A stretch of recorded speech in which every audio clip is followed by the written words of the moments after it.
Okay, this lesson, guys, is ratio tables and double number lines. Again, we're not judging, okay? I don't have any makeup on. It's been a long day, okay?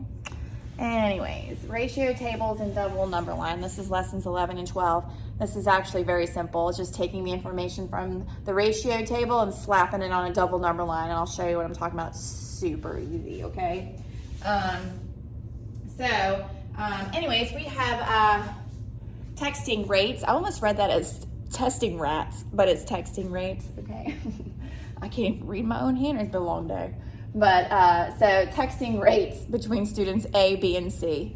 And that's kind of like how fast can you text? I don't know if you use your thumbs or your fingers. I kind of use a mixture of both. It's really weird. We have student A, okay, student A. So every 3 minutes, 150 words in 5 minutes, 250 words, 7 minutes, 9 minutes. So this is kind of the table we're given for student A, how fast that they test. And then we have student B. Student B, this is their table that we're given, okay? 90 words in 2 minutes, 180 in 4, 270 in 6, 360 in 8. We have to compare them. I think we have another student though. Hold on. A, B, oh, we do. We have student C. Student C has the table that they have given us is 120 in 3 minutes, 240 in 6 minutes, 360 in 9 minutes, and 480 in 12 minutes. So this is kind of the information we are given to compare these two students. Why aren't these broken up into the same minutes? Like this one is in 3, 5, 7, and 9 minutes. This one's in 2, 4, 6, 8 minutes. And this one's in 3, 6, 9, 12 minutes. So the tables aren't exactly created the same. The data was collected a little differently, but we're asked to compare them, okay? So we say to ourselves, well, who was faster and who was slower? So I'll save that orange part for later. Hopefully, yeah, you can see all of that. So student A, we can compare to student C because they both have how many words they typed in 3 minutes. That is a ratio we can compare. 3 to 150 and 3 to 120. And we can determine there which one's faster, okay? So we can look and we say, well, he did 150 words in 3 minutes and student C only did 120 words in 3 minutes. So obviously, student A, as you can see, is faster than student C. Easy comparison, right? But student B doesn't have a 3 minute ratio value in here that we can compare. But what it does have is it has a 6, just like student C. So we can take that information and then figure we can compare student C to student B.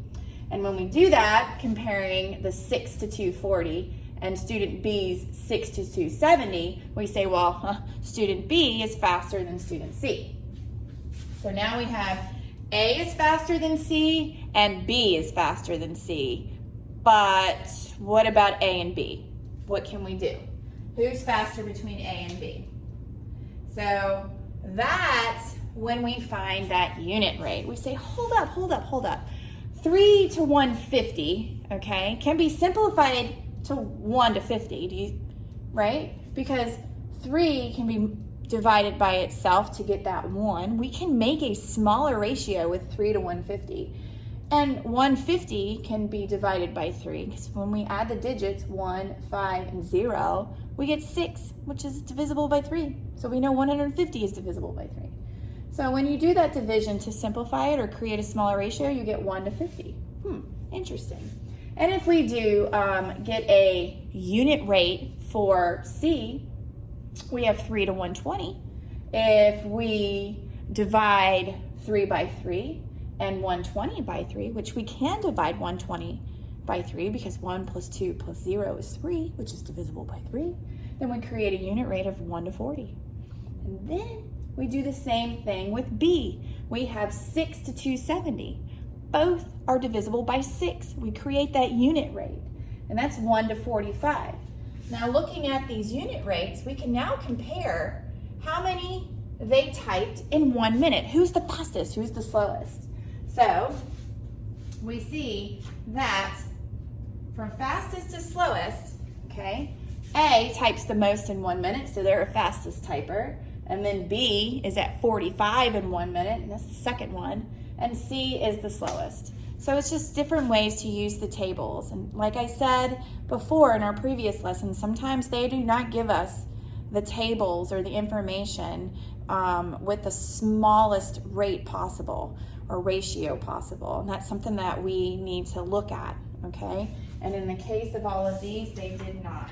Now, how do we create a double number line with that information? Well, I just went ahead and took student B's. You could do it with student A, you can do it with student C. I went ahead and took student B's information.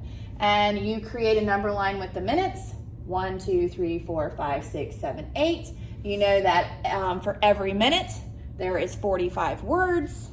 So for 1 minute is 45 words, which means 2 minutes is 90. 3 minutes is 135. 4 minutes is 180. 5 is 225.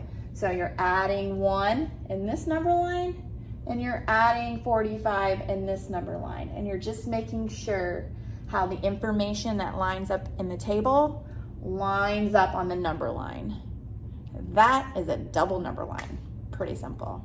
But it's just another way to represent ratios. We can represent ratios using tables, we can represent ratios using tape diagrams, and we can represent ratios using double number lines. See you in class.